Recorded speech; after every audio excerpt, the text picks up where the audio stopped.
Welcome one and welcome all to Save Game, a retro gaming podcast where we talk about the great games of yesteryear.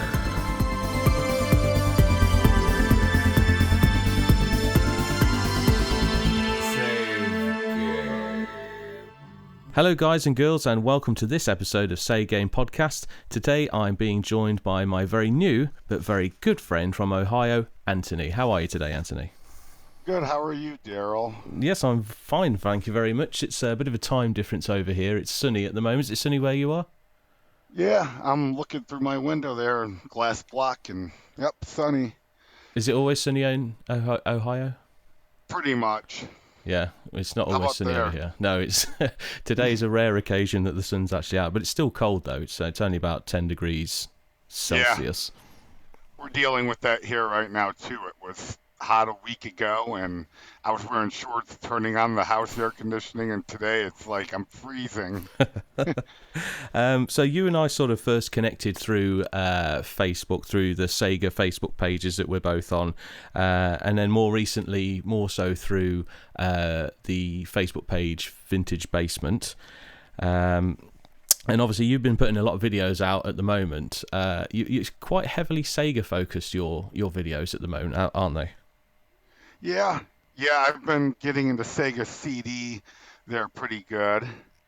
What did I play? 32X, I did that Space Harrier video on the 32X because I love Space Harrier. It's like awesome. It just shoot them up, blow them away. It's a lot of fun. Yeah, well, you've got a lot of consoles which I've actually never played, so I'm quite jealous of that. Oh, geez, and I can't even figure out what to play. You know, when I look at them, like, what do I want to play? I'll spend an hour just looking at everything in my little spot, and like, I don't even know what I want to set up. Yeah, I know exactly how you feel. So I've got systems where I've got like, I don't have massive collections, but I've got systems where I've got like 30, 50 games, and I just can't decide which ones to play. And then when I finally put one in, I think, oh, maybe I shouldn't have chosen this one. Yeah, you're thinking of another one. What do they call that? Like OCD or something with games, or attention deficit with games, something like that. Like you can't just stay on one. I'm that way. I jump from one to the other. I'm like, I want to play this now. Yeah, I try to keep everything confined to my game room, but it's slowly creeping into. I've got an Xbox set up in the bedroom, and I've also got PS2, PS3, GameCube, and a Master System set up in the living room. So it's kind of starting to take over the whole house. Yeah, my bedroom, I have my modern TV up there, 32-inch Toshiba, and I have the PS3. PS2's hooked up in the, the pound HDMI, which is, I think you saw that and had told me that looked like a really good video input on it. I think that was you that said that when I shared it on, I think it was Sega, because I was showing off Outrun 2006 on it, because I love that game. And I also have a Dreamcast with the GDEMU installed in it, and got games on that. And I got that through pound HDMI. I love Dreamcast. Just my old one just pretty much conked out. It barely reads games. Yeah. So, I mean, Sega is such a big part of gaming history. What are your sort of first memories, your own experiences of Sega? Sega Game Gear. That was the first one Sega that I ever got. I was always Nintendo. I had Nintendo, Super Nintendo, Game Boy. And I'm looking at the Game Gear. I'm like, that has a color screen, and you can play Sonic on it on the go. I'm saving up for that. So I did. And I remember getting it that night. It was unbelievable. I'm like, it was just a real treat to play Sega over Nintendo for once in my life. And then I ended up getting a Sega Saturn when it was actually starting to knock off the market. Got it for $150, a video game exchange. And they came with 3 games. It came with, like, Virtua Fighter. There was 2 other ones, Daytona USA, and there was another one. It was a nice little packing set, but I only had like 8 or 9 games. I think it was 8 games for that by the time said and done. And I sold it off for like $80. That was a mistake I kept making, selling my old stuff for like $80 for all that to someone I work with. and found out that Sega Ages game that had Outrun and what is the other one, Space Harrier, Afterburner, goes for like $200 now, complete in Yeah. box like I had it. And I was going to buy it again, and I'm like, I can't spend that on one game. I know it's I'm like, crazy what? how much they've gone up now. I mean, there's things out there like digital downloads. So like I have Daytona USA, but I actually play it on the PS3. The download from their store, and I paid like £3 for it. But like you say, when you want to buy something like that, the physical copy for the actual console, it'll set you back quite a bit. Oh, yeah, because I think the more time that goes on, I'm starting to see that with everything I have. I'm looking up some of my games. I'm like, wow, I only paid $20 for that a decade ago, now it's 100. Because I think what's happening is we're revamping systems that came out in the 80s and 90s. Hmm. So it's 2022 now. The more time that passes, there's less and less of these around that still work correctly, that haven't been junked already, that someone just gave up and just tossed it in the trash. And I just don't think there's a lot of the old vintage consoles out there like there was 10, 15 years ago. Because back then it was kind of overflowed, I think, and now they're just kind of dying out. And quite honestly, you plug in an old console, like an old Sega Genesis, it doesn't need to update. It could be 50 years from now, it still wouldn't need to update. It just plays.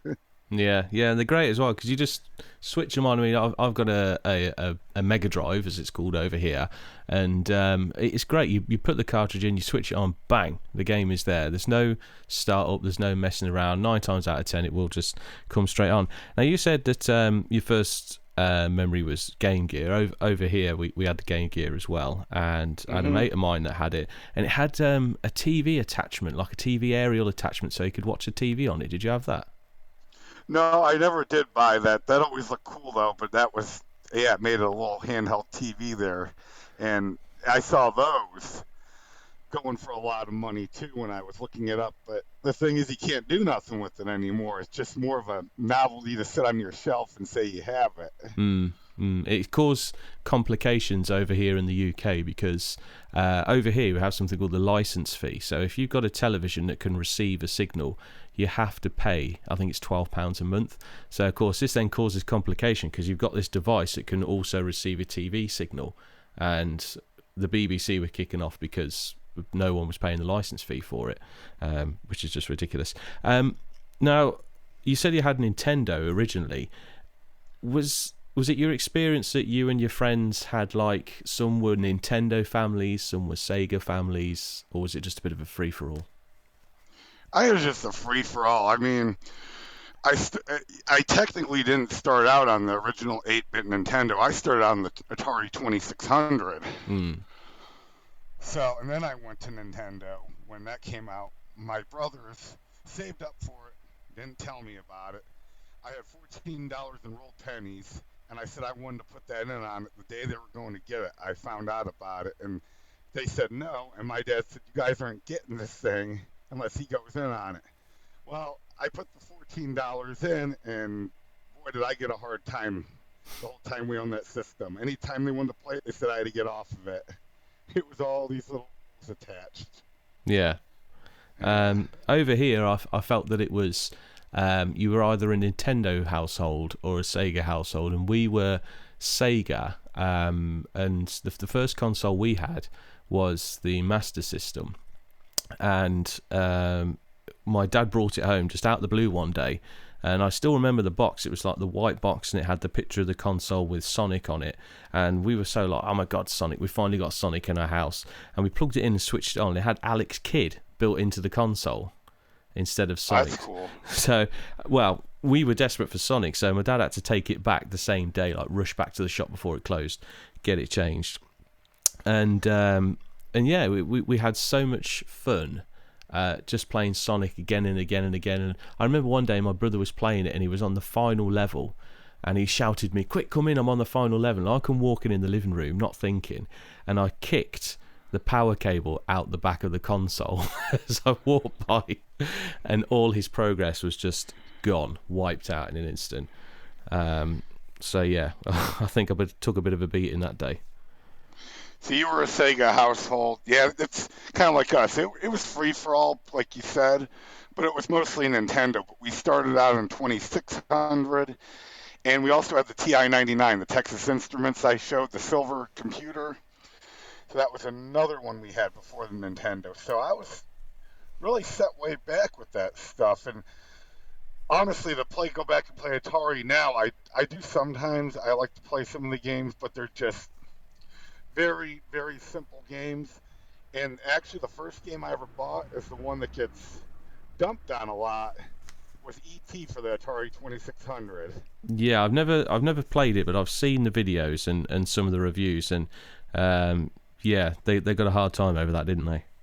Yeah, supposedly they buried a bunch of them out in the desert. I saw something about that. They had so many copies. I've seen. I don't know how true that is, but they say it happened out in the desert in Nevada. That's what the story is anyway, but I kind of like it, so I just believe it. Yeah, you should make it one of your life goals to go and find the burial site. Yeah, go get a bunch of them. Say, hey, can I have some of these? Well, I'm out in the desert. I don't think anyone's going to say anything. I mean, you've touched a little bit on some of the other consoles. How many Sega consoles do you own? Right now, I've got the Genesis 32X CD. I guess that counts as 3. Sega Tower of Power. They each have their own power supply. Game Gear is 4. Sega Saturn 5. The Sega Dreamcast 6 with the GDMU, and technically I got another Dreamcast, my one I bought in '99. That'd be the 7th one. That it reads games, but not very good. It's just not reliable, so I just don't even use that one anymore. So yeah, I'd say 7. Oh wait, Master System 8. Yeah. Have you got a Saturn or not? Saturn, yes. You do. Yes, I have Saturn, and that's gone up in value. I saw that for going for 150 at a local second time around GameSwap store, and I think we paid 60 for it like 5 years ago. Hmm. Yeah. Yeah. I mean, we had a Sega Saturn briefly when I was a kid because my sister was going out with a chap, and he had this Saturn, but he got himself a PlayStation, so he said, "Oh, I don't want this anymore." So he gave us the Saturn. And we played the hell out of it when we had it. I think we had Virtua Fighter and Daytona. I think that was all we had on it, really. But then when my sister split up with him, that was it. He took the console back and we said goodbye to it. And these days I look on eBay and other places for a Saturn console, but they're just. I think to myself, do I want to spend that kind of money on something that might not work and shares quite some of its library with things like the PlayStation? Yeah, that's the problem, that things can go bad. I had actually a Model 1 Sega CD, and I have a Model 2. I made an exchange with the old coworker a few years ago because my Model 1 Sega CD, for some reason, the audio was crackling in and out on it, and I don't know why. It didn't do it on the boot up screen, so he said he'd maybe take it and try to fix it. So I handed him my Model 1 Sega CD. He handed me the Model 2, and I handed him $40 for it, which I thought was fine. I'm like, I got one that isn't having any issues, and it still doesn't. Not yet, anyway. So you're right. You're taking a shot at it not working. Yeah. I also look quite a lot at the Dreamcasts. I only ever played the Dreamcast once, but I absolutely loved it. I played Crazy Taxi, which I've got it on the PS2, but I just remember, and everyone always says that the one on the Dreamcast is far superior, the version on that. I just remember it being such a great game on the Dreamcast. But I just, again, it's that thing. I'm quite tight with my money. I don't really want to splash out on it. Yeah, I just gave $70 for that. You probably saw it. I put it on there. Retrovision HD wire from Super Nintendo, and component wire. It actually does enhance the picture, but was it worth $70? You know, why did it have to be so much? That's what I didn't get. And like, it's just a component cable. So I see what you're saying. You don't want to money's tight. It's hard to get these things that you like that, and you have to do it just a little at a time. Yeah. Oh, you mentioned also the obviously the CD and the 32X. Do those two have to work together, or can they work independently? You mean do they have to be hooked into the Genesis? Well, no, because I've seen some of them. Do you run a disc and a cartridge at the same time, or not? Oh, they got to be separate. I think one, I've never tried doing two together, but I think one would override the other. I don't know how it would work, because sometimes I go to put a cartridge in the 32X, and if it doesn't read it, you know how you have that problem sometimes. The Sega CD will just turn on when you turn it on, because if you turn it on without a game in, the Sega CD boot screen comes up. So I'm pretty sure one is just going to override the other. You can't split it into two TVs. I've never heard of anyone doing that before. Which of all the Sega consoles, which is your personal favorite? My favorite? You know what? I'll just say, you said all the Sega consoles, right? Yeah. Yeah, I'll just say the Game Gear, because I started out on that, and I love Batman Returns. I think you pointed that one out, and it's actually looked better on the Master System on a TV screen. I used to play the crap out of that way back when, and I loved Sonic 2 on it, Sonic Chaos. I had I can't remember how many games I had for it back then. I got a bunch now, but I only had 8 or 10 back then. I think it was only 7. There wasn't a huge library, if I remember right, when I go shopping for a Game Gear game. But yeah, I'd say the Game Gear. What's your favorite? Well, it's funny you say the Game Gear, because it's the one you started out with.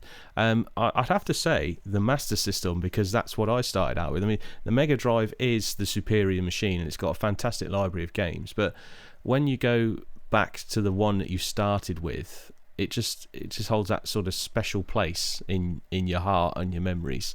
And I only picked one up for myself again last year, and I've slowly built in the library for it. I bought some games that I never played at the time, and some of my old favourites as well, like the Terminator on the Master System.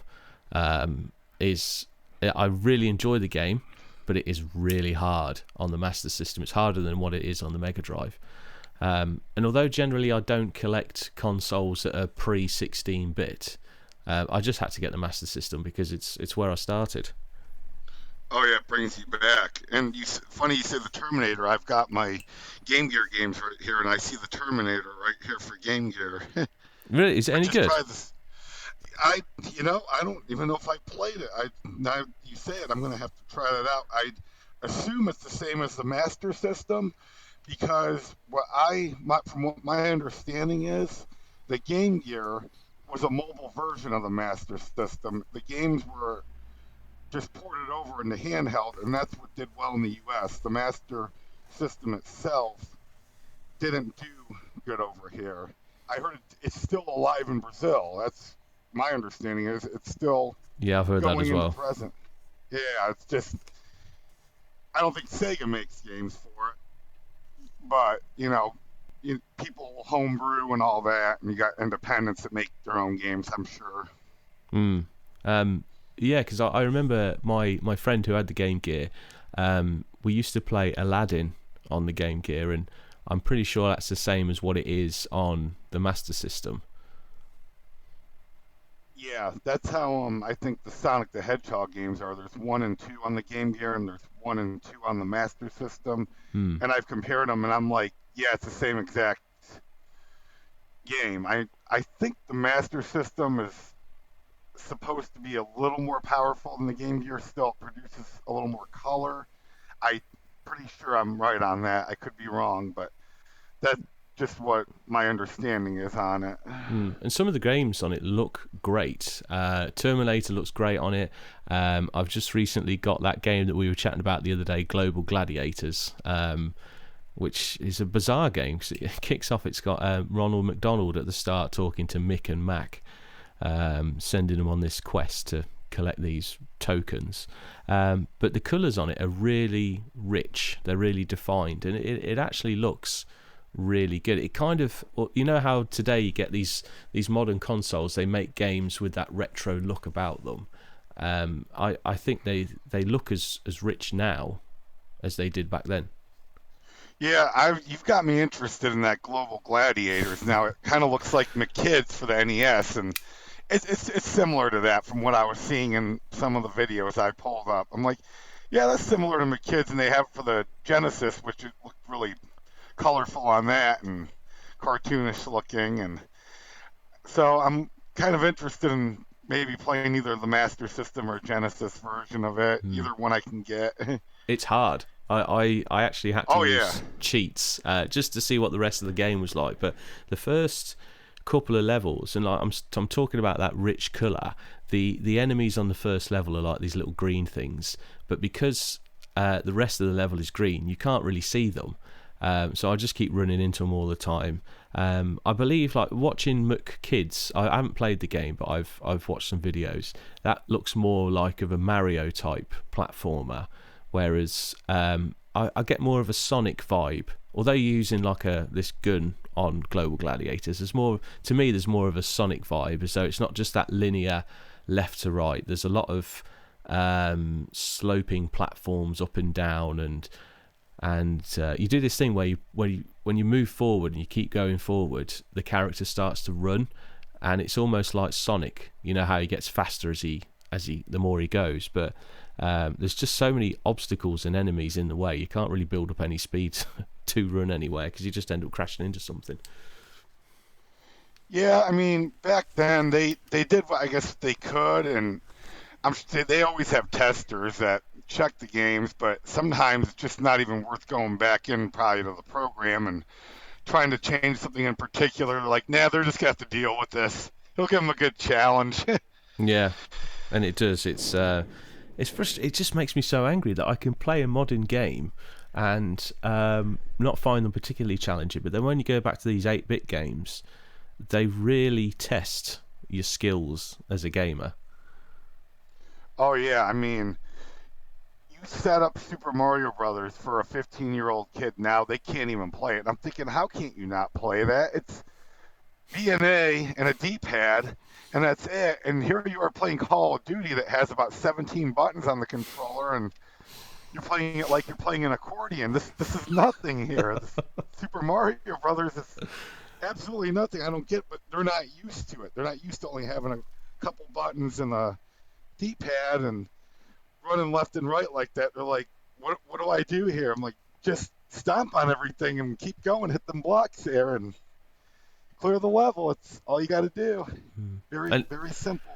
And in Global Gladiators, the thing that really does annoy me about the game is that the buttons are reversed. So normally on like a Master System game, 1 would be shoot and 2 would be jump, but they're the other way round. So 1 is jump and 2 is shoot. And I just keep getting it wrong all the time. So there I am trying to shoot at someone. I end up jumping up in the air, or the other way around. I end up crashing into something because I've fired the gun instead of trying to jump over it. Yeah, I hate it when they do that with the buttons. I did that Mega Man Anniversary Collection on the GameCube review. That was my biggest complaint about that, is that they reverse the buttons. And I just convinced myself back then, that's all right. I mean, no big deal. That generally on the GameCube, the A is fire and the B is jump, but they could have given you an option. I think the PS2 version would have been the better bet on that, just because you could change the button config on that. It is. I do wish that more games would give you the option to change the button mapping, the configurations, but not like a case of you just select from certain configurations. It would be great if you could just sort of get the system to learn which buttons. So you'd select an action, so say it'd be like shoot, and then you then just press the button on the controller and it remembers which button that is. Yeah, do it that way too. That would work perfect. Yeah, because there's so many games out there that I wish I could just change the controls for, because they're too fiddly and whatnot. Out of all the games you have for your Sega consoles, is there one that sticks out in your mind as maybe your favourite? Favorite Sega game?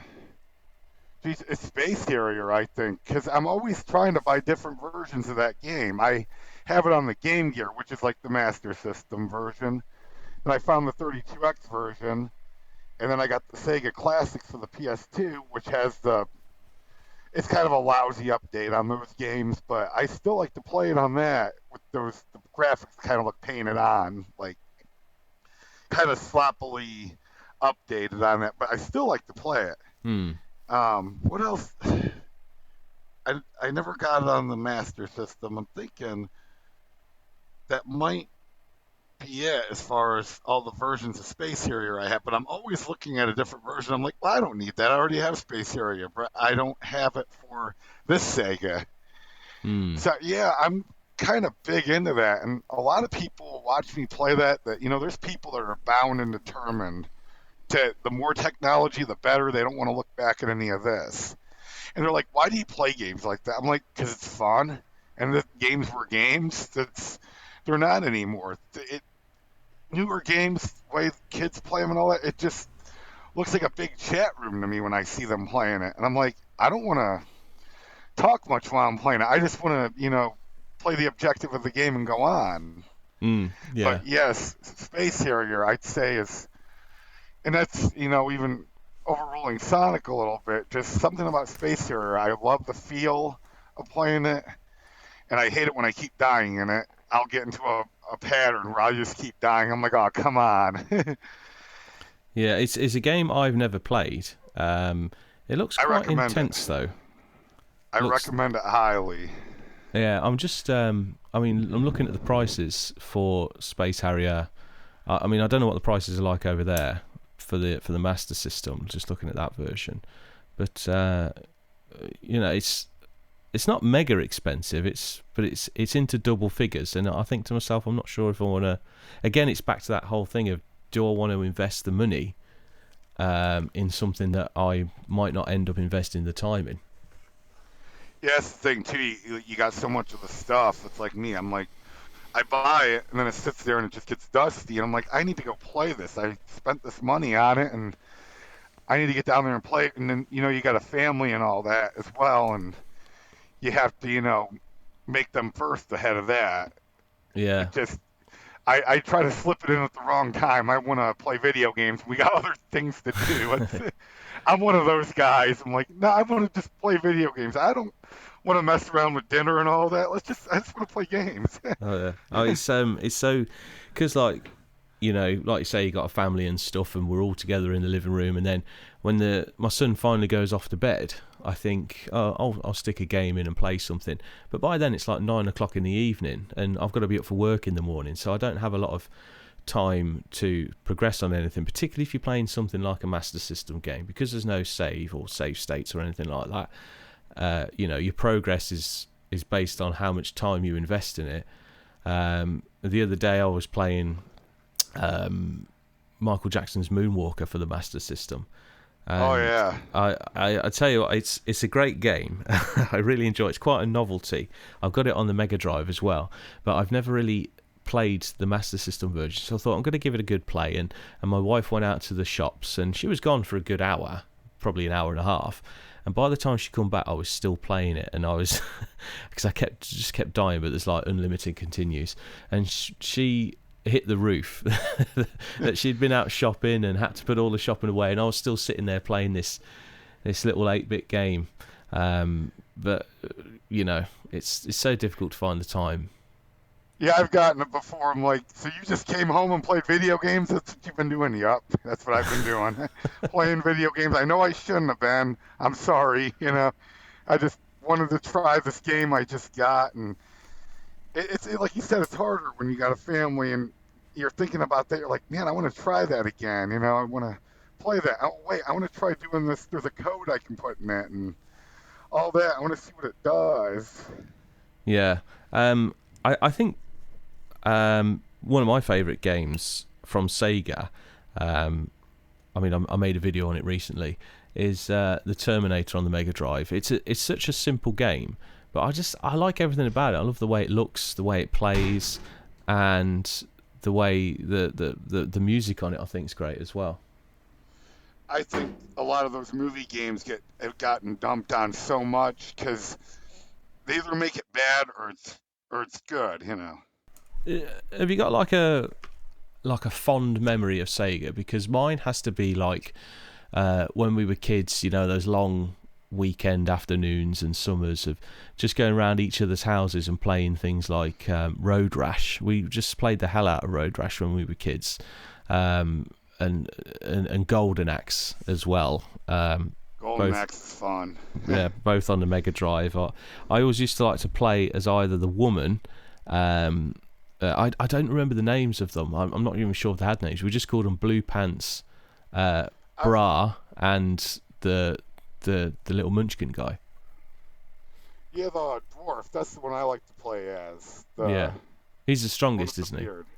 Yeah, I always play as him when I play Golden Axe, and I'll tell you what. The further you get in Golden Axe, I was playing it with Buddy years ago on the Dreamcast on the Sega. What is it? Sega Smash Pack, which that was poor emulation. I mean, the sound was bad in it, like they used too much bass or something, and we were just tearing that port over apart the whole time we were playing it. And he's like, man, they used too much bass, number one. And then when one of the skeletons popped up, it made this weird sound. It went like that, and I'm like, well, that was really like awful. He's like, that was pretty bad. The skeleton would come out of the ground, it made like a little beep. And that's what the bats did in Sonic. They would make all these beeping sounds when they were flying. He's like, those bats are horrible. He's like, what did they do at Sega? Did someone sit down there and say, oh, I have an idea, Jimbo. What's the most annoying sound effect you put in this game? Do-do-do-do-do-do-do-do-do. Okay, we'll use that. That's what he told me. I'm like, good plan. That's what he said. It's exactly what he said. And I just brought that up for years. And to this day, I'll remind him of it when I see him. But, man, the skeletons in Golden Axe, he's like, and we were fighting them, like 3 of them jumped up at the same time and come down on us with their swords. And he's like, man, those skeletons will rip you a new one. I'm like, no kidding. Like, did you see all 3 of them jump up right together at the exact same time and just slash down on us? Yeah, those are some good memories of Sega. And that's what you're explaining. Is like it's gone now. Like that kind of couch co-op of just sitting and playing. I don't know about yourself, but I don't ever play 2-player with anybody. Probably not even hardly my kids. Yeah, I'm the same way. And because when they get in it, they want you to play it a certain way, and I'm like, you know what? Why don't you just create your own? If you can, just play it on your own, and I'll play this on my own, like the new Super Mario Brothers games. I don't like playing co-op because someone always gets mad and irritated because you're up here and they want you back here. They're up there and they want you up there, and I'm like, I can't swallow this. I'll just set up my own game file and do this by myself. And I have a tendency in co-op games to be looking at the wrong character a lot. It's just a bad habit I have, and I'm like, wait, I'm doing good. No, they're like, you're dead. You're like, you've been gone for a while. Oh, okay. Yeah, I mean, it's like even things like Minecraft. My son will play Minecraft, and he'll say, "Do you want to play with me?" And I'll say, "Yeah." But I want to build something like a big skyscraper, and he wants to build something, but he always wants to build it right next to where I am, or say, "I'm over the other side of the map. Come and find me." And I'm like, we've got all this space, all this digital space to play with, and you want us to build something right next to each other. So I get what you mean, like kids just wanting to. I know they want to play in an adventure and stuff, but I think me and my son probably need to have a bash at a 2-player game, because we played GoldenEye on the N64. We played that a couple of years ago, and he really got into it. He really enjoyed the co-op on that, which is kind of famous for. But yeah, it's I think it's kind of gone, the couch co-op. I know that have you heard about the Intellivision Amico?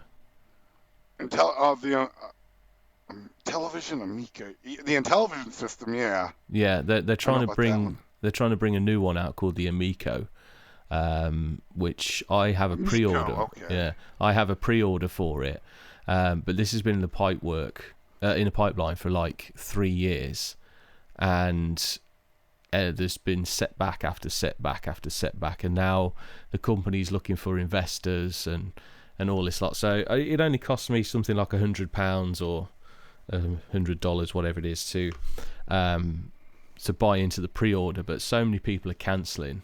But they want to bring that back, that co-op. It's not going to include online play. It's only going to have an online store.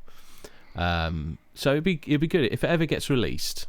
It'll be good to try it out, and it's all got like rehashed versions of old Intellivision games like Snafu, Astro Smash, Moon Patrol, stuff like that.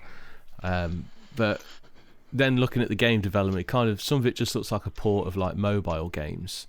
So, but I think I'll hang on anyway, because I think either way it's going to be if it does get released, it's either going to be a success or it's going to completely fail.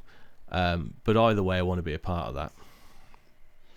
Yeah, I didn't hear of that one. I know they were coming out with the Amiga 500, and I had that pre-ordered, and I canceled it because it was like $140. I'm like, I don't know much about it, and you can add games to it. They make it play like the old computer did. So I'm like, I've got several of these mini systems that are just sitting around, and I just don't even hardly play them.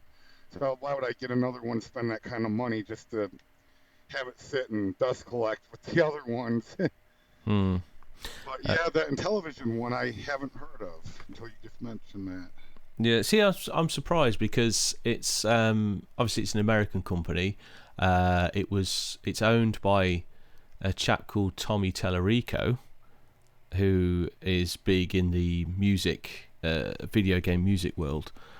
He did the soundtrack to Earthworm Jim and all that.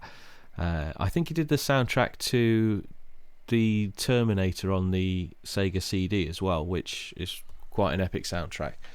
But yeah, it's if I will be surprised if it hits the shelves, but I can see probably what might happen is they'll just satisfy the pre-orders, and then that'll be it. It'll just fold.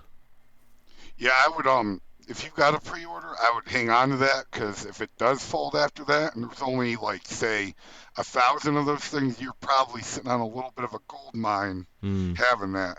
It's well, almost Go ahead. They launched the campaign as like a crowdfunder with they called it the Founders Edition, so it'll come in like a wood grain effect, which I don't personally like, but it's the only option for the Founders Edition, and it comes with a few extras as well. It comes with like a signed poster from all the team at the headquarters and such, but they only did 2,600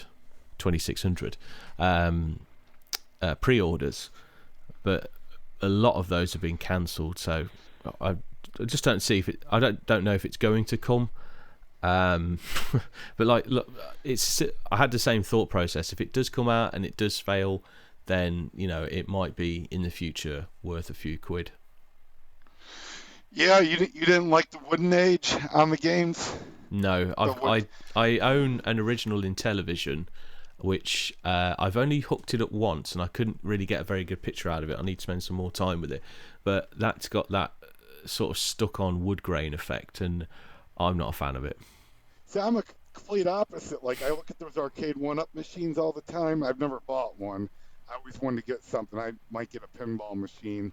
Since my old one from 1978, I can't seem to get it playing again. They have a Pac-Man one, like a whatever anniversary Pac-Man machine this was, the arcade 1-up that's wood grain effect. I'm like, oh, I love that. I love that. Wooden grain. I'd like to play that in a room that's got wood paneling and rust carpet. That would just be spectacular. I'm one of those. How old are you, Anthony? I'm 43. How old are you? I'm 35. So 35. we've kind of grown up slightly different game eras. Whereas like yours would have been like wood grain, like you say, whereas mine would have been like sleek black plastic and the PlayStation stuff. Yeah. So I'm just, the wood grain to me just looks too old. If they do bring this console out, this Amico, they're doing like different colours. So there's like a galaxy purple, there's a black, there's white, there's like Ferrari red and stuff like that, and they look great. But whether they see the light of day, I don't know. Back to Sega, and the final point of Sega is, what do you want to see from Sega in the future? Well, I'd like to see a new console, but I think that would be really bad on their part. But they could come out with something on their own, that like a mini, but maybe make it a full size. Come out with like okay, I got an idea. They should come out with like a new one, make a new sleek design, and put a bunch of games that they can license on it, whether it's on the Game Gear, the Master System, the CD, the Genesis, the Sega Saturn, whatever they can license. Just collaborate it and just call it Sega Universe console or something like that, and have all kinds of stuff on it, and they make it. But it's hard to get licensing on a lot of the old games. That's why there's certain ones you like to see on the system, but it's not there because they can't get it approved through who made it, or the company got bought out by someone else and they scrapped the whole thing, and they just can't get the program, get it licensed to put on their system. And there's so many things out there like that. Is it AT Games or At Games, however you pronounce it? They do. Is it them that do the mini Mega Drive, mini Genesis? The Sega Genesis Mini, Sega actually made. They make one on their own, and they're not very high quality, the At Games stuff. I have a Atari Flashback, and it's just kind of, it works, but it's just cheap. You know, the controllers just seem cheap. The system does, and I'm assuming that's how that Sega is. They got one that's like a Mega Drive they make that's got like, I don't know, a couple hundred games, 800 games, something. It's got a good amount of old Sega games on it, and wireless controllers that run on, you know, AAA or AA batteries. Why make them rechargeable? We don't want to do that. Just plug them in when you're done. It'd be easier. But yeah, the At Games, yeah, they've made all kinds of stuff like that, and yeah, I just don't really recommend At Games much. I just don't think they put a lot of effort into quality. They just kind of cheaply make it, and then they jump the price up. You know, just want to get money grabber. That's what you call it, a quick money grabber. Yeah, I had a smaller At Games, I'll say Genesis, and it didn't even look like a Mega Drive. It was just like this block with wireless controllers, but I think they were infrared controllers, so they weren't fantastic. And it had a cartridge slot on the top, so I had an old Sonic cartridge, so I popped it in, and when it started up, the sound on it was all over the place. Like you were saying earlier on about playing that Golden Axe with the weird sounds on it. It was so weird. It was playing like, you know, the actual cartridge, but the sound on it, the sound card in it was just all over the place. It sounded out of tune, and obviously you know how distinctive Sonic music is on like level 1. And it was awful. I had to switch it off. I couldn't listen to it anymore. And then I got rid of it after that. I did have a Flashback, an Atari Flashback. I had the deluxe one. One of the controllers didn't work at all. Just could not get it to work. I thought it was okay, but because I'm not overly familiar with the original Atari games, to me it was okay. But obviously to yourself, who perhaps is a bit of an Atari veteran, you might see it differently. Yeah, the Atari Flashback, I had one before this one even, and I gave it to my niece because she kind of liked it. So here, just go ahead and take it. I didn't want it, and then we bought another one here, and I'm with you. It's just kind of cheap, and I think the ones that you plug the cartridge in, all the system's doing is emulating the game. So however they set up the emulation in it, it just depends whether it's good or bad. It's going to play it at whatever program they made there, and it's just not as good as having the original equipment. But like you say, you get the original equipment, you're taking a shot at it not working correctly when you get it, having a problem. So I mean, like a lot of like the second time around stores, they'll guarantee that if it doesn't work right, just bring it back. They won't give you a refund. They'll give you in-store credit usually at those places, but you always have that option if it doesn't work.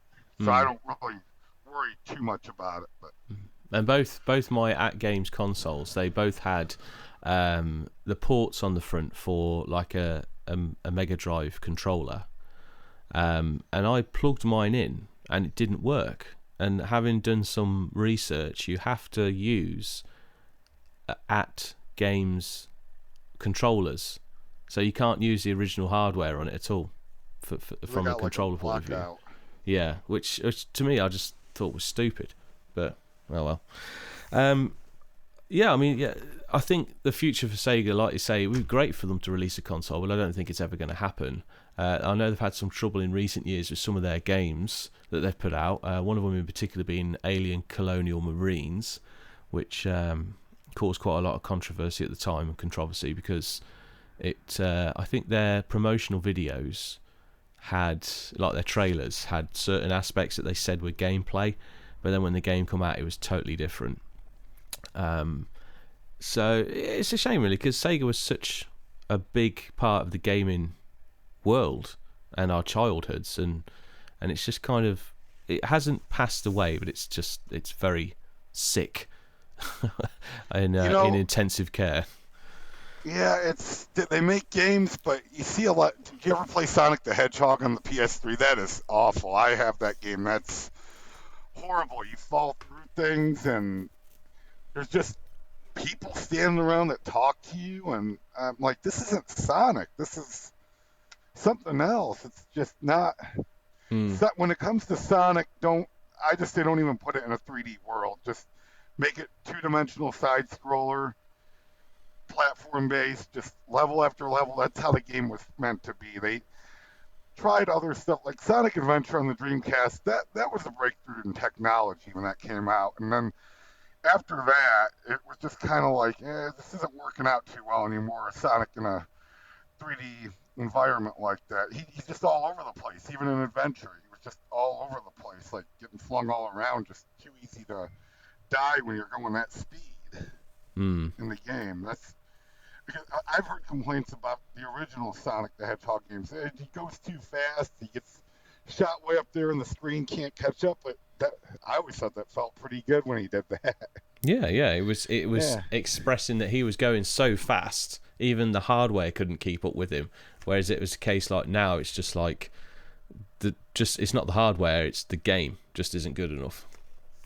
Yeah, what was it? The old Nintendo has Super Nintendo has fast blast processing, or no, that was Sega. I got that backwards. Hmm. Sega has fast blast processing, and then they're showing Sonic, and then they're showing Mario Kart, whereas Nintendo doesn't. Like, I think the Super Nintendo was more powerful than the Genesis, produced more colors, but it also came out a lot later. The Genesis had a jump on the market, releasing that in '87, so there were they had a huge library and they still had a really good console. So Nintendo was kind of dumping on them when their system, and they had already been ahead of them anyway, which I didn't think was good on Nintendo's part. I always thought that dumping on them. the Super Nintendo had better sound quality. I preferred their sound effects and their music. I mean, the Mega Drive, Genesis, the music is very distinct when you hear it, but all the games largely to me sound the same, whereas with the Super Nintendo they were quite good at engineering different sounds and different sound qualities for different games. I guess Nintendo used a real good Sony sound chip in their Super Nintendos, and that's why it sounded that good. They were able to produce a lot more with the. Yeah, it's like if you play, what is it, Doom on the 32X, the sound is off compared to the Super Nintendo version. It doesn't. I've seen them side by side. It doesn't sound very good at all. So, like, they say you're better off with the Super Nintendo version of Doom than the 32X version, and I have the 32X version. I just overlook a lot of that stuff. I don't nitpick them too much on it. It's what they had at the time, so that's what they used. Um, Are you planning on making any more videos anytime soon of gameplay? You released one the other day, but I haven't had a chance to watch it yet. Oh, the Zero Wing. What is it? I bought a game Genie for the Genesis, and it doesn't have any plastic around it, so I can take my Mega Drive games and plug them into that and play them on the Genesis Oh, that's good. here in North America. So that's why I bought it. I mean, I'll fiddle around with the cheats on it. I tried one, but yeah, I'm gonna make more videos. Yeah, the Zero Wing. You guys got the bad translation on that. The all your bases belong to us. Zero Wing. That there's a video that the old video on it, but that was they said it was very poorly translated to English. Hmm. Yeah, I'm trying to think what I want to do for my next video. I've been trying to do one a week, and I just kind of thought of that Zero Wing. I thought I'll do this when I'm trying to do games I don't know much about that I can pop in and say, hey, I haven't played this much, so let's see what I can do here. Yeah, I'm the same. I'm sort of thinking about what I can do next. I'm probably going to focus quite a lot on Sega at the moment. I really want to do some Master System content, but I'm having issues with connecting my or getting some good gameplay footage, because with my Mega Drive, it runs on a S-video or a component, which I run into a HDMI connector, which then runs into my laptop. So it's easy for me to get gameplay footage, but because the Master System runs on like an RF connector, an old aerial connector, I can't find a way to hook it up. I've tried hooking it up to VHS players, but I just can't get it to work. And I'd love to do some more Master System stuff, but I'm just struggling with that sort of technical hurdle at the moment. If people want to watch your videos, where can they find them? It's all on YouTube. I'm Retro Gamer Knee. That's what I named myself. And I found out there was a Retro Gamer Boy out there. I'm like, I hope they don't think I copied them. I just kind of thought of that on my own. The reason I use the name Knee, Knee, is I have a buddy that nicknamed me that when I was like 13. My name's Anthony. He just started calling me Knee for the last part of it. And we spelled it Knee, so that's always been my little gamer nickname since then. Yeah, I was wondering where that name came from. Yeah, a lot of people can't figure that one out, but I thought I'd explain it here. Yeah, you've answered it, because that was going to be my next question. Yeah, that's where it came from. It's the last sound of my name. It's kind of... Well, I really enjoy your videos. They're very just honest reviews, and you're playing it real time. Like when I make a video, I collect all the footage and then make notes and then script it and then edit it all together, whereas you're just sitting playing it. And I like that. It's that approach of actually I kind of feel like I'm sitting in the room with you and it's your turn, so I'm watching you take your turn. Yeah, I'm videotaping that same Sanyo TV. I'm like, man, they're going to get tired of looking at this box TV and these videos after a while. So I go down the list and all I see is that TV on my videos. Yeah, but I just don't have the equipment for it, so that's all I do. Well, I like the approach, and you've got to start somewhere, and it's been a good start. You've just sort of I've watched your all but the latest videos, and you just go at it, you just go for it, and I like that approach. It's really good. So yeah, I think we've covered everything for now. I think we should give a big shout out to the people at Vintage Basement, to which we're both admins on the page for on Facebook. Yes. People are starting slowly to share bits and bobs, trying to get conversations going. I think people are a little bit nervous to just sort of put something out there and say, do you remember this? Yeah, there was someone on there that had some candle bottles that were selling, and yes, I saw those. Pretty cool. And that's why I made it Vintage Basement, so you could talk about games or anything that's old. That way it just opens a group discussion. Like, you've seen my father on there. He's got my name for his middle name, for his last name. But that's my dad. That's an admin on there with us. He was sharing the what was it, the Demolition Derby stuff, and you shared the PlayStation game. Remember he commented with you on that? Yeah. Yeah, that was him. Yeah, he's admin on there. He loves that group. He hasn't posted anything in a minute. He was into it for a while there, but he hasn't posted much on there. I guess it's just if you don't have anything to share, it's just rather than just putting something out there for just say, hey, I shared something, come up with something good first. I can kind of see that. Yeah, I've just got so much stuff in my loft, in my attic, that to a lot of people it's just junk, but to me it's it's sentimental stuff from days gone by, like the Pogs, the video games, figurines and stuff like that, and a few little other bits and bobs like an old telephone, old mobile phones. I've got a stack of old cell phones, as you say in the States. And just stuff like that that's just knocking around. I like to remember those older things. So I think a lot of people just forget that they happen. They're the beginnings of what we have now. We've all got these mobile phones and stuff. You and me message each other all the time on our phone, whereas 20 years ago that would have been impossible.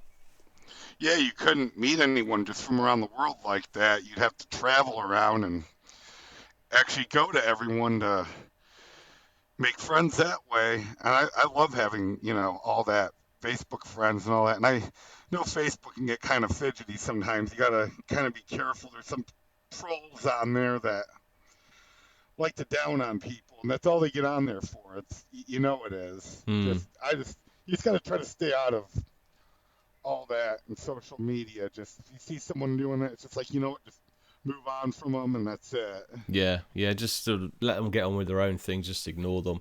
I use Facebook as a tool really to keep me informed with my interests, and also as to share my content with like-minded people. So the podcasts, the videos, music as well. It's for me, it's a community tool. Facebook is. Yeah, that's how I see it too. I mean, of course, there's people that from back in school and all that get on there and you interact with them a little bit. But yeah, it keeps you plugged into everything that's going on, and like you said, in the community like that. Well, it's been a pleasure speaking with you today, Anthony. I'm sure we will do this again on some other gaming subject. I'm sure we can probably talk for hours about this and that. Yeah, maybe the next time I'll have some notes I can write down based on the subject, see if there's anything I can write down. And remember, I can even just do it right on my phone, just bring up a notepad and type them in and what to talk about and all that. Yeah. Okay then, well, we'll do this again sometime then. I appreciate this opportunity, and I had fun with you. And I did as well. It's been great to talk to you, because we actually haven't spoken properly like this. Obviously we've been messaging each other, and I've watched your videos, you've watched my videos, but it's nice to actually finally talk to each other. It's just it's setting aside the time for ourselves to do this, and then also trying to work out the time difference, because like I said earlier on, I forgot that we were changing our clocks over here. The clocks went forward last night, so I was saying to you, we'll speak at first of all I said 10 o'clock your time, then 11 o'clock your time, and then I looked at my time and realised, oh no, I've got to work it all out again, because I couldn't remember what the time difference was. And I had a bit of a moment last night. I'd been to work in the middle of the night, and I got home at 1:45, and then I sat down at the laptop just doing a few bits and bobs, and then I looked again and it was 2:45, and I was like, oh my god, I've been sat here all this time. I forgot the clocks went forward. So I haven't had much sleep last night. Yeah, it did that to us last week. I woke up, I looked at my clock. Well, okay, it's only 8:30. I'm like, because I usually get up at 3:20 to go to work. I'm like, it's 8:30 in the morning. I looked at my phone. I'm like, it's 9:30. Where'd this come from? This is the real time. You panic, don't you? Okay, mate. Well, I'll leave you to it, and it's been good speaking to you. Yep, you too. You have a good day. Thank you, everybody who's been listening to the podcast today. If you want to find out more, you can visit Save Game Podcast on Facebook, or go to the YouTube channel Telebox Studio.